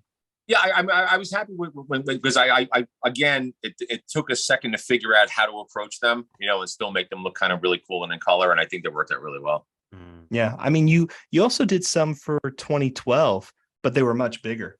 Those weird lenticular things, yeah. Yeah, man, those look beautiful. Mary Jane and Anna, I think, in those. But again, I tried to paint them in watercolors on that cardstock, and they came out kind of grainy, and they're not. I wish I had taken the approach I took with these on those. Yeah. Instead of paint, just trying to paint them in sort of a watercolor technique, because the cards didn't really take watercolor too well. And they change the materials on these sketch cards quite often too, like from time to time. Even it changes from set to set. It's the reason I hate sketch covers also, because half of them are like drawing on wax paper, and it's impossible. Yeah. Also to draw on them because the pencil doesn't hold, and if you try to ink them, and then it never dries completely because you smudge them. So I try to avoid sketch covers as much as possible also. Right. That makes sense. I was about to ask for a friend if you ever did commissions on them, so I'll pass that back to her. Yeah, I avoid them as much as I possibly can. Okay, cool. Noted. I've got 5 copies of Black Cat #1 blank that I'm just waiting for the right opportunity.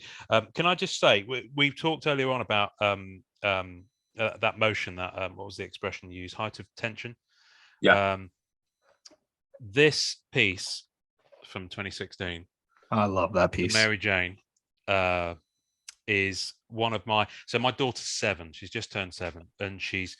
I've got them. I'm on pause with it at the moment because we had to move. But I did the daily masterpieces, right. And it got to the point where, because I'd be looking after her on Saturday, she'd have to come upstairs for me because my wife was working, and she'd have to help me choose the card that was going to be on the daily masterpieces for that day, because I'm not that organized that I do them ahead of time.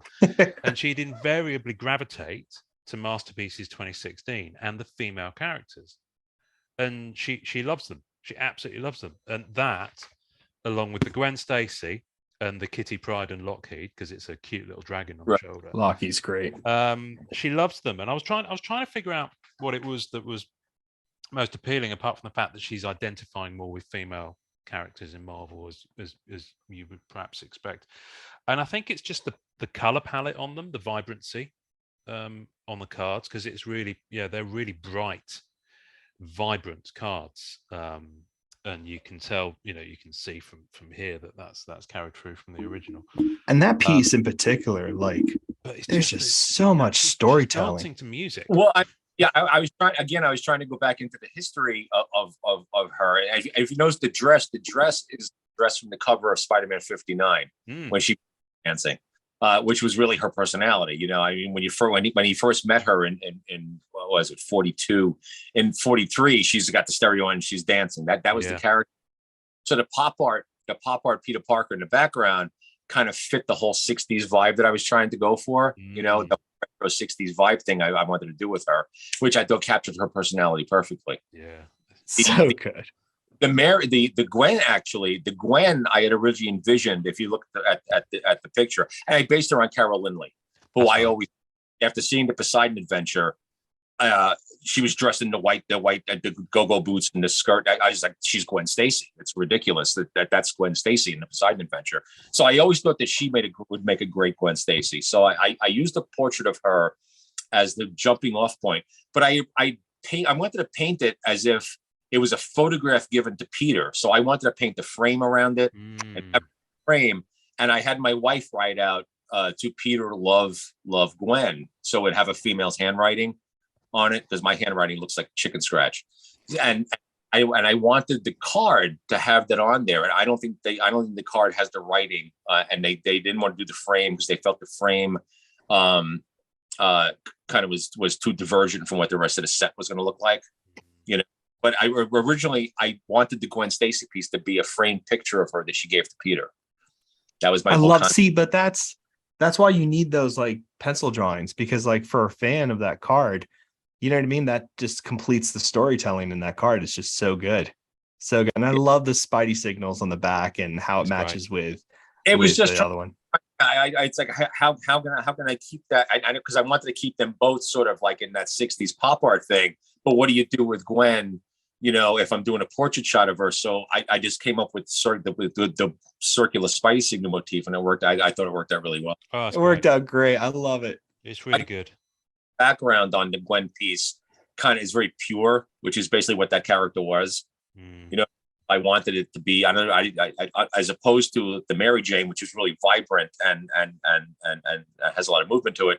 The Gwen piece I wanted to be somewhat more pure and virginal, you know, and that one came out. So good. It's so good. Such a good one. This is actually my second copy of this book, so I'm going to be gifting it to my daughter, but she doesn't know it yet. But I don't. She's barely going to be able to lift it because, my goodness me, if someone broke into your house in the middle of the night, you could just clock them with this and game over. An interesting aside, also, not to interrupt you, on ideas I had for the different cards. The Frankenstein card, I think as my original version of it, my original intention was I wanted it like an old film strip because I painted it almost as a black and white movie, like a monochromatic piece.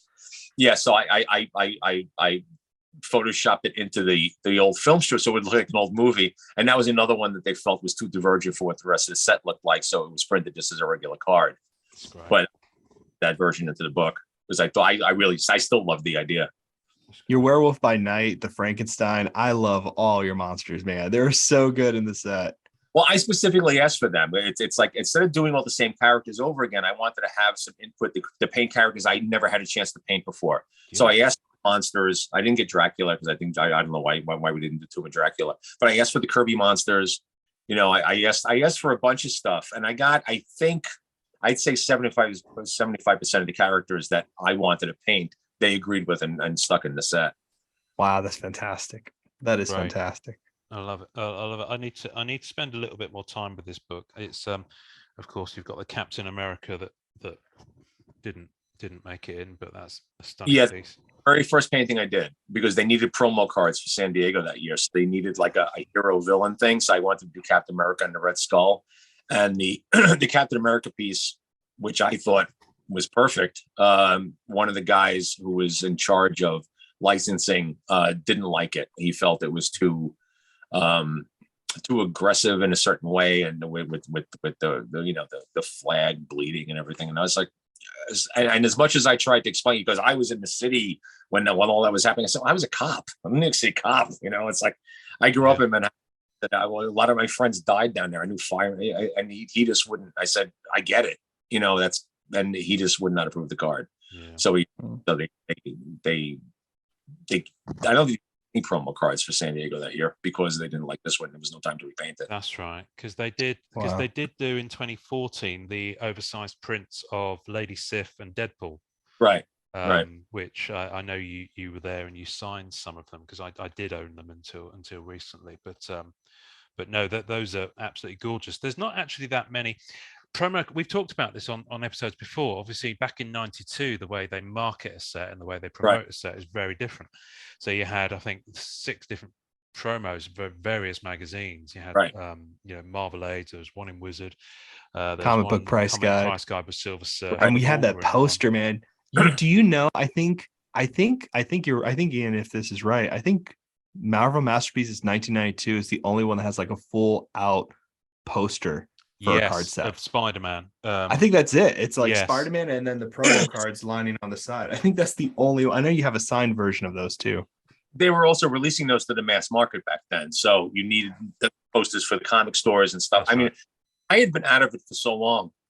I didn't understand how the marketing of the cards had changed for when I did this set, because I had done these really because I signed more of those 92 cards than anything else I've ever signed. I mean, to this day, I get tons of those cards at conventions because everybody and their mother had that card set. And I constantly hear how, excuse me, how that card set meant so much to them because it was such a formative time in their life. And, you know, it still blows me away, but I signed more of those than anything else. So when I did this card set, it was kind of like, you know, I wanted it to be a thank you to all the people who supported me all these years because of the first set. But almost nobody knows that set exists except the collector's market, because it now goes directly to the collector's market. It wasn't advertised anywhere. You know, there was no promotion for it. I handed in that last card set, that last card, and within months, it was the distributors had it. You know, it went right into production, and I don't think there was any press about it. You know, anywhere. It was just dropped on you guys. So there are so many people who have no idea I even did another set. because it's not mass market anymore. Yeah, it's a shame because when the set came out, most of us were buying it. I was still building my Surfer collection, so I hadn't gone full ham on it like a lot of other people had started doing. And I think it started trickling out that people who were comic book collectors, original art collectors, people and collectors of your work across every medium, all the different sets and characters that you do, were like, whoa, he did another one. And all of a sudden, it was a huge influx of people coming into Marvel cards for the first time. And it was the first time in Marvel cards did they kind of number everything and did a tier system, because before that, like you were mentioning, it was pretty mass produced. Premium set. And it was really our first, we always had Premiere and some other sets that were numbered, but it was the first time where we had something that was like going to be uniformed and completely changed masterpieces forever. Yeah. Yes. Yeah. Just like your 92 set, it set it off to a different path, Blame me again. Go ahead. In all the good ways.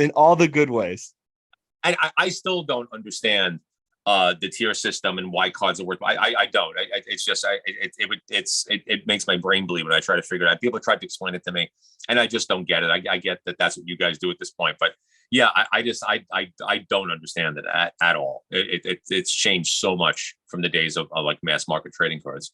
It really has. It's a shame too, because like Ian and I talk about this all the time, but like I read comic books, like, gosh, dude, I found out about the Surfer when I was 7, and I've been reading comic books ever since then and stuff like that, but in the 90s, because I was born in 85, so in the 90s, like when the cards came out, that was my introduction to these characters. You know what I mean? It wasn't the books, unfortunately. I wasn't around at that time. It was these cards, and because like so many of these cards talked about the bios and all this other stuff, it was lovely that it was mass produced. We talk about this all the time, like we worry about where Marvel cards are going to go, because you know what I mean? Yeah. Where's that love and that connection? And I really, and like I said, and so many people said, well, that's the first time I ever saw the characters like fully painted. So obviously you were getting a lot of people buying those cards who never bought comics, who never saw the painted work. And, so accessible at point of purchase, you know what I mean? And for impulse buys, and you buy one set, then you buy another set. And really, I mean, I had so many kids, like little kids at these signings, getting stuff signed. It's like, and that you don't see that anymore, because I mean, they're not accessible. And it makes me wonder if there was a mass market accessible set done again, whether or not it would generate that kind of interest, I think it would. I think they would just have to market it and stick to their guns on that, and actually, to decide to go the full route about it. I mean, we in the group, we try to be so welcoming, and Ian's done such a wonderful job, with the group, and especially it being worldwide. I don't think people realize how global this event was. You know what I mean? I mean, they really don't. I don't think people realize how many serious collectors and casual collectors and collectors from the past are just all around the world. And I signed these cards in Europe. I signed them in Mexico. I signed them everywhere. It's really, I mean, they literally are everywhere, and you can't get away from them. But like I said, I mentioned the fact that I didn't know this. Oh, I didn't know that. I'll have to go look for it. I'm like, good luck with that. It's like, you're not going to find it, or you're not going to find it and you're going to be able to want to buy it, and I do. I was a little disappointed because I didn't understand the market, how the market had changed, because it didn't do what I wanted the set to do as far as fan interaction. But hopefully somewhere down the line, someone will produce a mass market set that will do that again. I'm sure it will, and I'm sure this set might even get reprinted to a mass market. I think it'd be a great opportunity. I think it'd be lovely to have everyone in there. I think the book did a lot of that. We try to do. As guys who have invested so much money into this set when it came out for that high end collector set, would you guys be upset if it went mass market? If they did a mass market, like I personally, no. I know some people might. Some people would, but quite frankly, that's their problem. It's I know from the reaction of my daughter, who is only just getting into comics, and they're kind of, My Little Pony at this point. But she's really into Spidey Friends on Disney Plus, which is made for children her age. So it's very soft, very cartoony. Spider-Gwen is in it, Miles Morales is in it, Peter Parker's in it, but they're all like young kid almost. It's kind of weird. Anyway, but she digs it, and she can watch it, and it's safe, and there's nothing in there. I tried her with an MCU movie for the first time last week, and she made it 15 minutes in before she was really scared of something.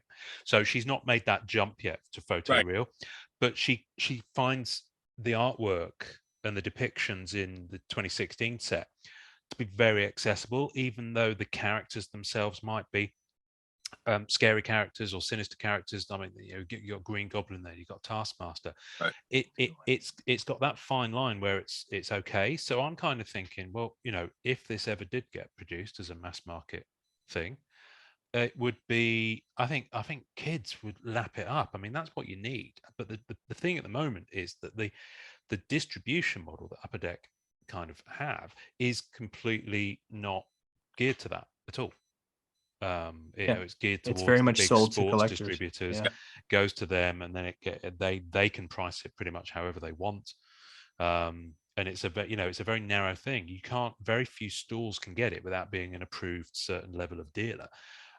It's only this last few weeks that the first retail blasters of their new Spider-Man metal product has been in Target, Walmart, and Barnes and Noble. That's the first retail existence of any Marvel set, apart from maybe a little bit of Marvel Annual and some Walmart exclusive MCU stuff, for a long time. Like maybe 2012 long, like a kind of crazy amount of time. I think between the set is beautiful regardless across all ages, but between the storytelling and the color profile, I can see, like, man, if I was 7 and I saw that server from 16, I would have lost my, you know what I mean? I would have lost my mind.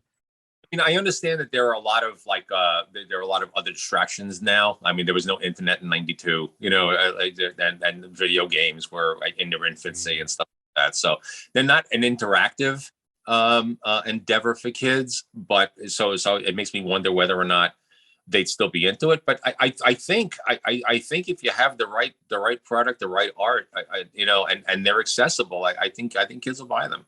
Yeah, I agree. I think so. Absolutely. I don't see why not. Yeah.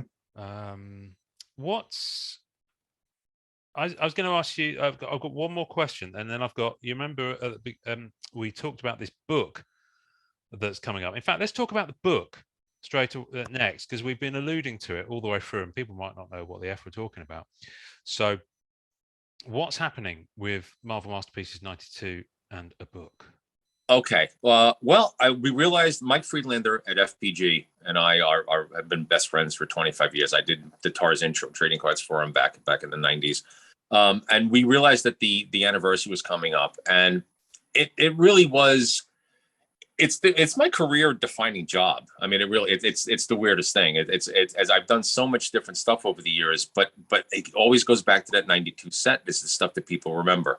And it really did, even though I had been working in the industry for 14 years by the time I did that card set, it really did sort of change my career. The focus that those things got and the popularity of them,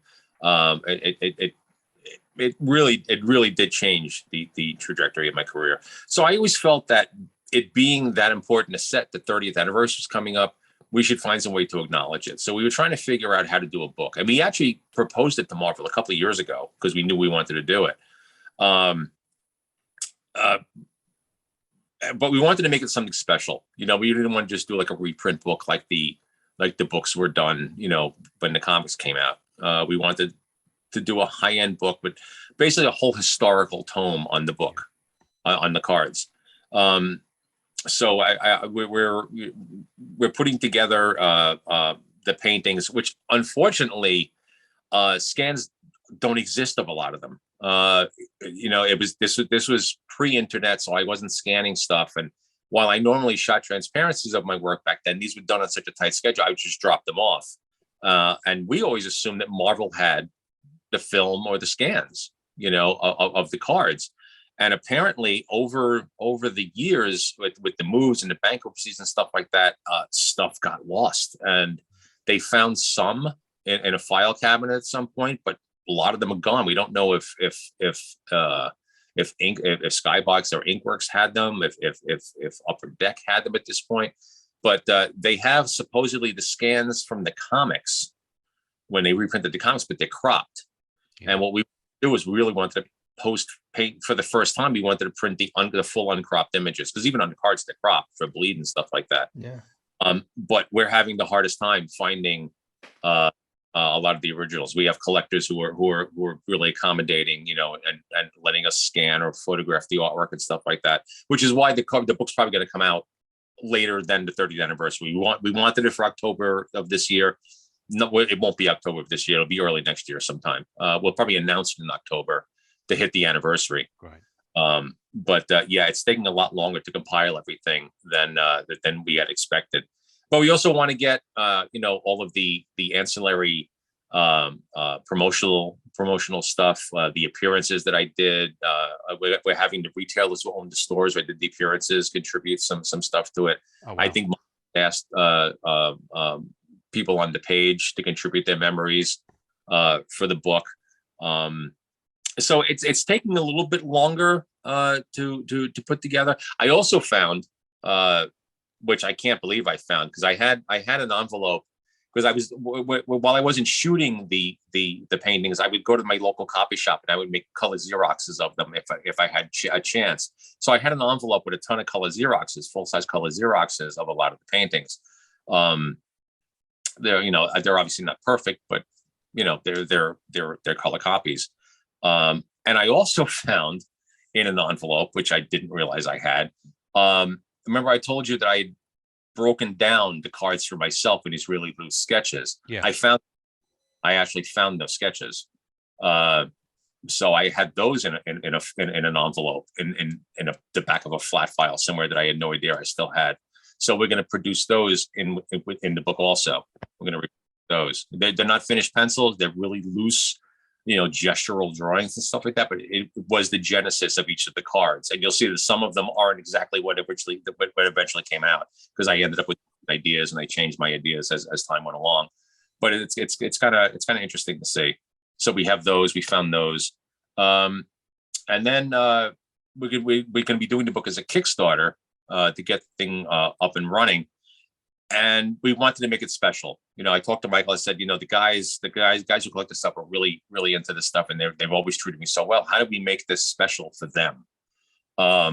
So what we decided to do was what he had done with an Enric book that came out last year. Enric had done 100 little Vampirella paintings, little tiny like color comp type things that they put into a little hardcover book, and they kickstarted. You can get one of the paintings with if you supported the Kickstarter at a certain level.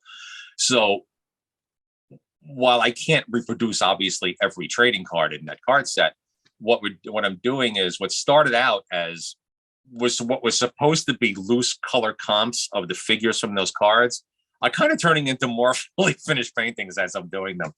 So we're redoing the figures on a white background of each of the cards from '92. As in for the Kickstarter, which is a little mind-numbing to be doing, to be honest with you, because it's repainted. You already did like 100 times, but it's interesting to as I'm doing them to see how I did them, and I'm realizing how I got them done so quickly, because I developed techniques with these things that were really expeditious. They're not painted like the Tarzan covers were painted. There's a lot of flat color with highlights picked out of it and stuff like that. So it's getting these new recreations done a little easier.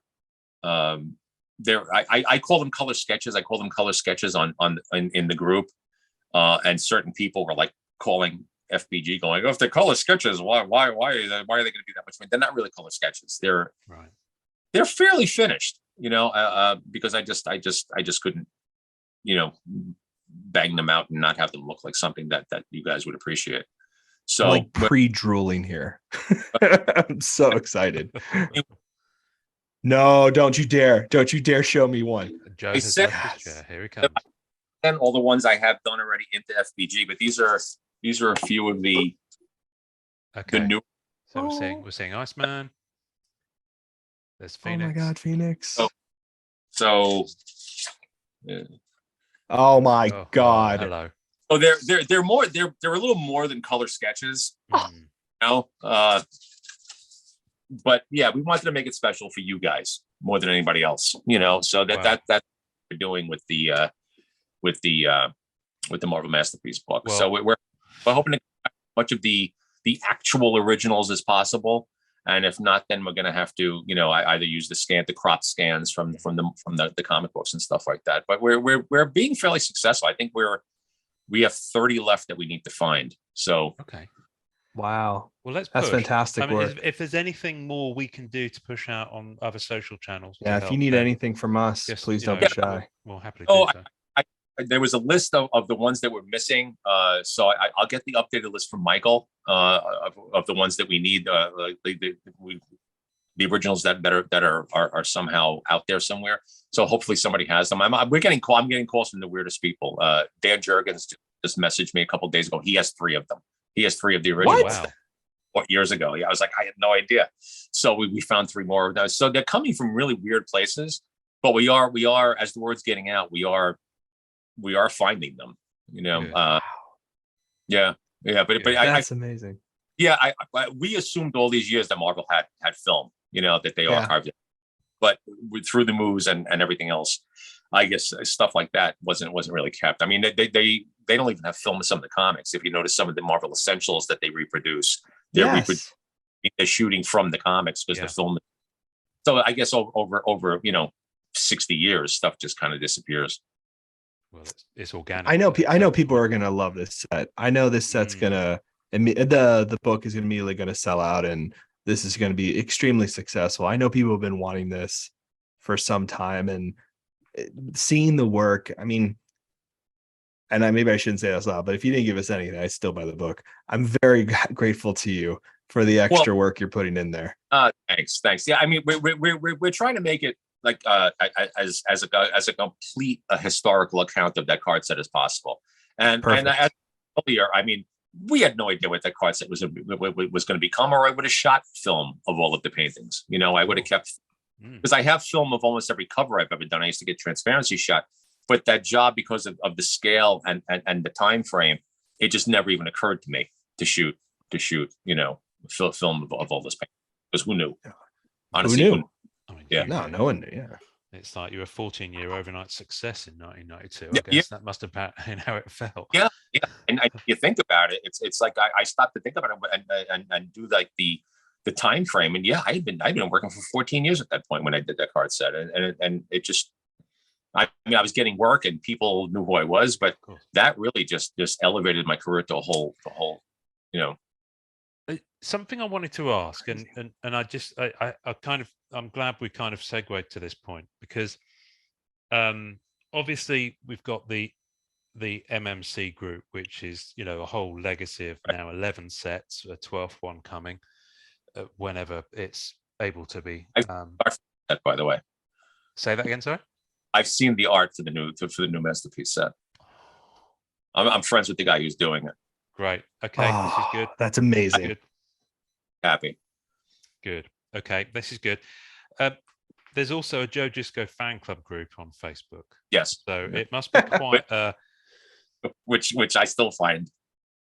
But that's what I was going to ask, actually. It's something that came up in conversation yesterday. So yesterday, our listeners would have heard it by now, but yesterday we spoke to Renee Witterstatter.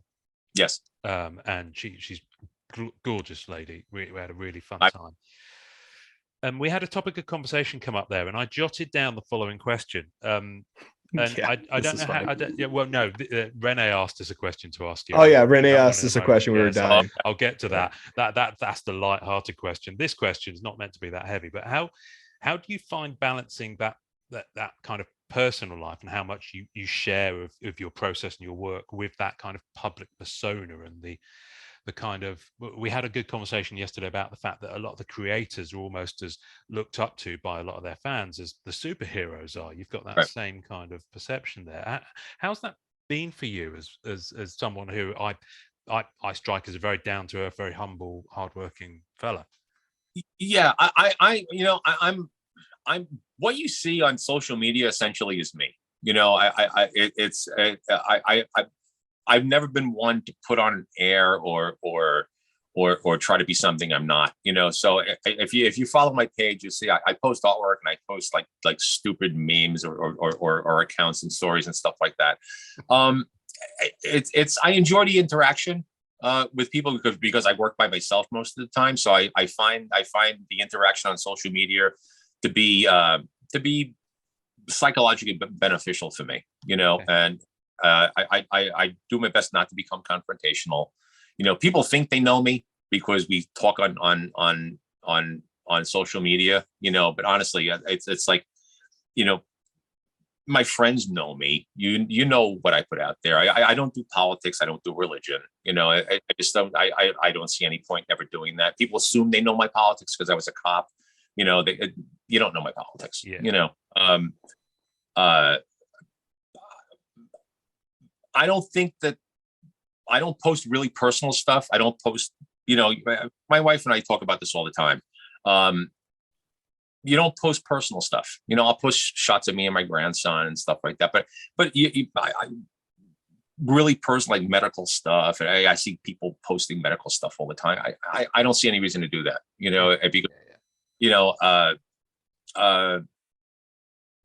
How do you put this?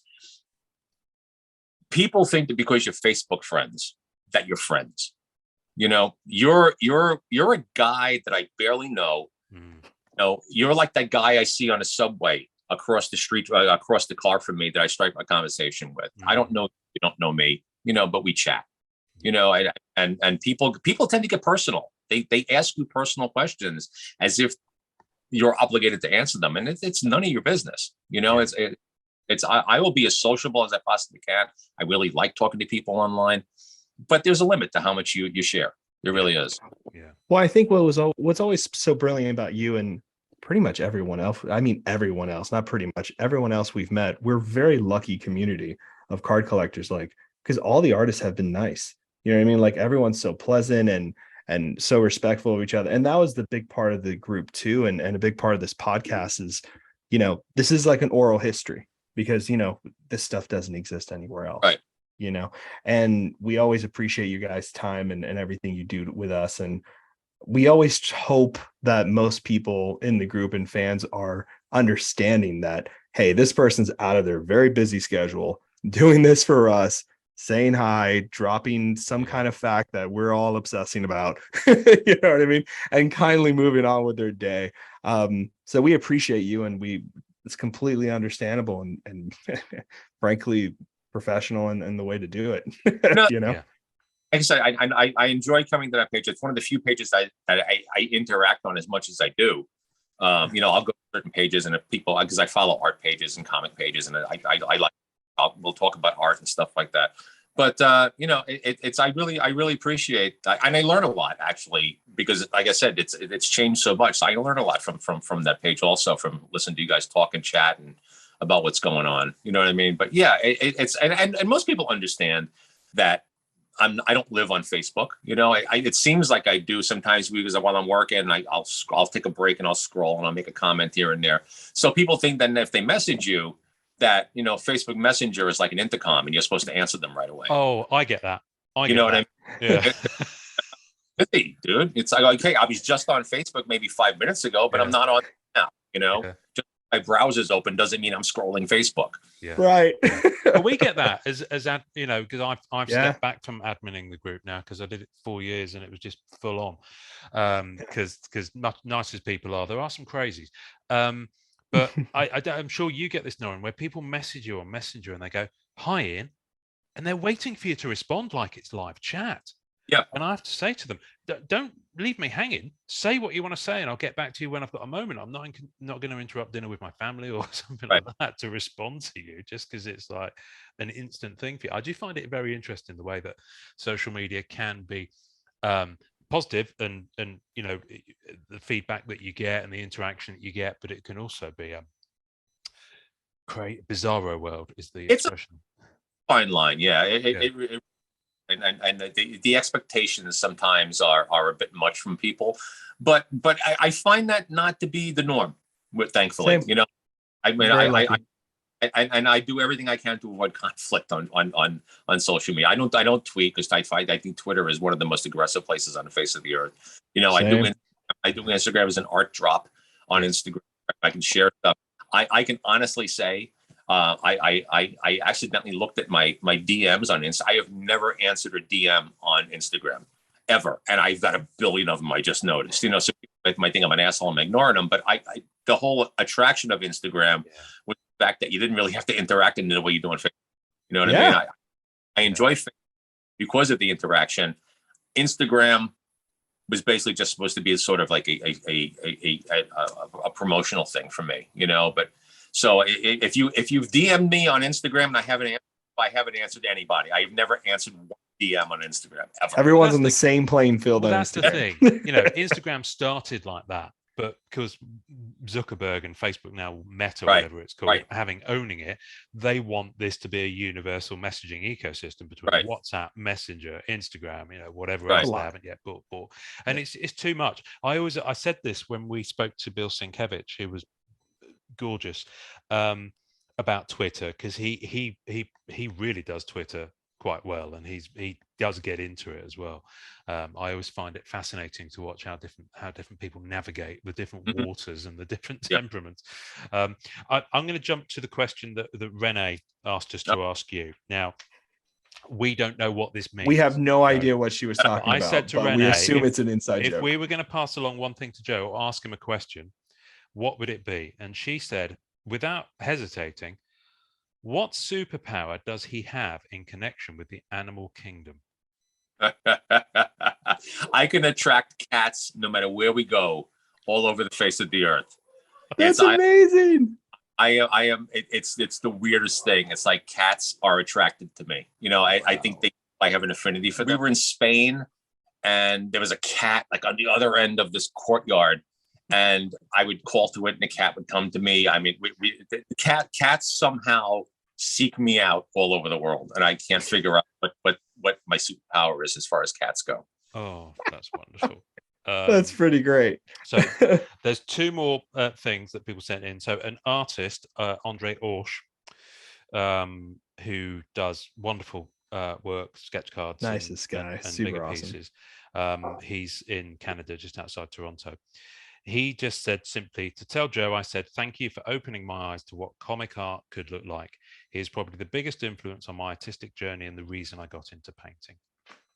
Wow. That's see, when I hear stuff like that, it humbles me, because I know that I'm a guy who never had a painting lesson in my life, who you know, I'm self-taught, you know, I kind of cobble together whatever I know just by trial and error. So the fact that people find something of value in what I do, I always find to be surprising and incredibly humbling. Well, Dre, you heard it here first. he'll be listening to this. He always listens on the day it drops. We usually drop these on a Thursday, and he listens to it on speed and a half. So we sound like chipmunks probably on his drive into his office in Toronto. So. And finally, and this is from a collector. We've had one from one of your peers. We've had one from Dre, who's probably also a peer, I guess, and one from a collector. So I spoke to Pankit, and we know Pankit. I love Pankit. He's the best. He lives in Boston. He's a big Captain America collector. Right, I know. So yeah, brilliant. You know of him. So he actually asked me three things, but we've kind of answered two of them during the course of this podcast. So. I guess this is a great question to kind of wrap up on. Would you be open to doing another set or subset, chase set, if you're given a chance? Okay. I've been asked recently about my interest in doing another set. It's a little too soon. After 2016, I would need a little bit more space where I can come up with something a little bit different. I'm also involved with the Edgar Rice Burroughs project right now, and that has to be my priority for everything. You know, it's a project I've wanted my entire career. And the fact that I finally gotten it seems like I finally it's a dream for me. It's something I never thought I would ever get, and now that I have it, I'm really putting everything I have into that set. I'd be interested in doing another set. It definitely would be sometime down the line, but I'm not closed off to it at all. Right. Well, that's joyful news for everyone listening, I'm sure. So that's so great. People start saving those pennies now, kids. Well, they, it'd be nice if they could buy it in stores, but possibly not. Hey, Joe, thank you. I've loved talking to you. It's 2 hours have just gone like that, and it has been 2 hours. It's been 2 hours. It's been slightly over, in fact, which is great because people will love it. I just want to put personally, I just want to thank you for being in the groups, for interacting with the collectors, for making the items that you've made exclusively available to them, and just giving them and us an insight into your work when you can. It's it really a pleasure. Thank you. Joe, you remember at the beginning of the episode I said write down 2 little words. This is where I have to shut up and let Joe Jusko, our guest on what will be episode 150, say, well, this is Joe Jusko, and enjoy collecting. Brilliant. You're the man. Brilliant. You're the man. Brilliant, Joe. Awesome. Thank you so much. Great.